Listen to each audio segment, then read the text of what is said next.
अर्थ है, साधना में बाधक परिवार का पोषण या समाज की सेवा नहीं है। साधना में बाधक पाप आचरण है। जैसे आप गृहस्थ हैं, आपके अंदर काम वेदना है, तो आपकी पत्नी है, लेकिन वही काम वेदना किसी पर नारी के लिए ये बाधक हो गई, ये आपके लिए पाप नाशक हो गया।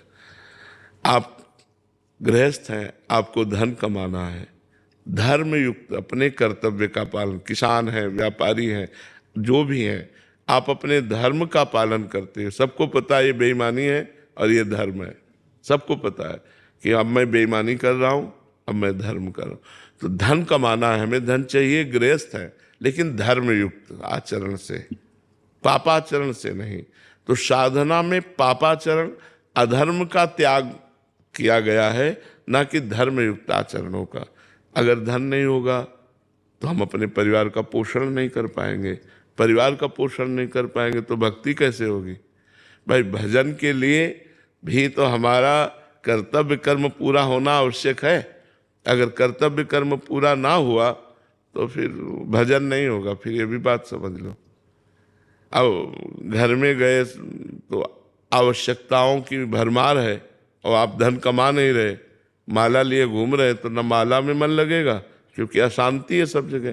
तो खूब मेहनत से धर्म पूर्वक धन कमाओ, परिवार का पोषण करो, और जिन वासनाओं की पूर्ति से अपनी उपासना में बाधा नहीं लगती, धर्म पूर्वक अपनी वासनाओं की पूर्ति करो। गृहस्थ आश्रम में जो धर्म है वो ऐसे है।